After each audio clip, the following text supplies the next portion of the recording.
Saat Idul Fitri, makanan ini sudah pasti nggak pernah absen di meja makan. Yap, Lebaran memang sangat identik dengan ketupat. Kurang lengkap rasanya kalau Lebaran tanpa kehadiran ketupat. Disajikan dengan opor ayam, sambal kentang, dan tak lupa kerupuk udangnya. Namun, tahukah kamu bagaimana kisahnya ketupat bisa jadi semacam hidangan wajib Lebaran? Angelina Rianti dan koleganya pernah mencatat asal-usul ketupat dan filosofinya terkait tradisi Lebaran Indonesia dalam Journal of Ethnic Foods. Menurut jurnal itu, ketupat dikenal pertama kali oleh Sunan Kalijaga pada abad ke-15 hingga awal ke-16. Siapa Sunan Kalijaga? Dia adalah teolog dan salah satu dari 9 wali Songo yang berperan besar dalam penyebaran agama Islam di Jawa. Selama berdakwah di Demak, Sunan Kalijaga mengembangkan 2 acara sesudah puasa Ramadan, yaitu Bagda Lebaran serta Bagda Cilik atau Bagda Kupat. Bagda Lebaran dirayakan pada hari pertama Idul Fitri dengan berdoa dan silaturahmi. Bagda Kupat dirayakan sepekan berikutnya. Acara Bagda yang kedua ini sebenarnya berakar dari kebudayaan sebelumnya, tetapi diadaptasi oleh Sunan menjadi tradisi Islam di Jawa. Dalam acara Bagda Kupat, hampir semua orang membuat makanan olahan beras yang kemudian diberi nama kupat atau ketupat.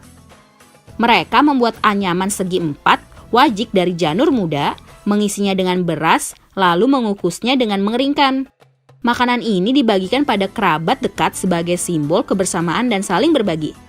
Seiring berjalannya waktu, ketupat nggak cuma jadi tradisi masyarakat Jawa, tapi menyebar ke negeri tetangga seperti Singapura, Malaysia, dan Brunei.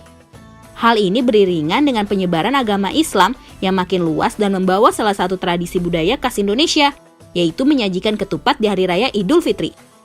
Sebelum kita lanjut videonya, jangan lupa klik tombol subscribe dan tombol loncengnya ya. Filosofi ketupat. Secara filosofis, ketupat adalah simbol permintaan maaf dan berkah, yang mana dekat dengan makna Lebaran itu sendiri. Beras dalam ketupat melambangkan nafsu. Salah satu versi sejarah yang meyakini bahwa janur merupakan singkatan dari Jatining Nur, ungkapan bahasa Jawa yang berarti hati nurani. Dengan kata lain, ketupat merupakan perlambangan nafsu dan hati nurani. Manusia diharapkan mampu menahan nafsu dunia dengan hati nurani mereka. Sementara itu, dalam bahasa Sunda, ketupat kerap disebut kupat. Orang Sunda percaya ketupat mengingatkan manusia untuk enggak mengumpat atau berbicara hal buruk pada orang lain. Dalam bahasa Jawa, ketupat juga jadi semacam frasa yang merujuk ke ungkapan ngaku lebat atau mengaku salah. Ada pesan tersirat yang menganjurkan manusia untuk meminta maaf saat melakukan kesalahan.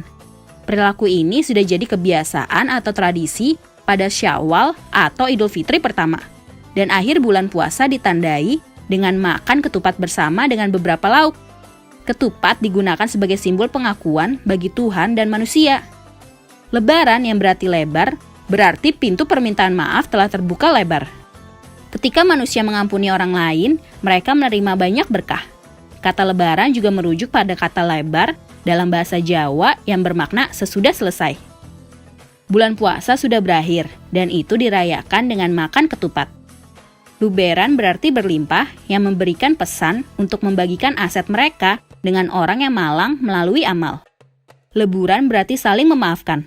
Semua kesalahan bisa diampuni pada hari itu karena manusia dituntut untuk saling memaafkan. Laburan diambil dari kata dalam bahasa Jawa labur yang berarti manusia murni dan bebas dari dosa manusia. Dalam hal ini, ketupat memberikan pesan untuk menjaga kejujuran diri.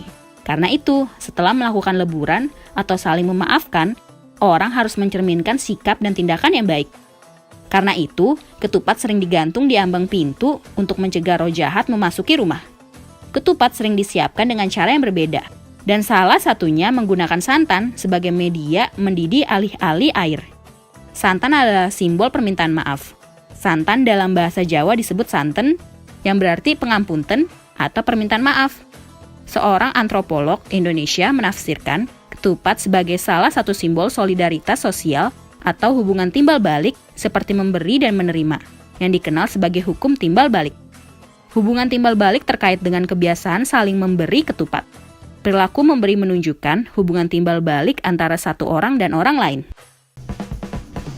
Sampai di sini dulu ya videonya. Jangan lupa like, komen, subscribe, dan share ke teman-teman lainnya ya kids. Bye-bye!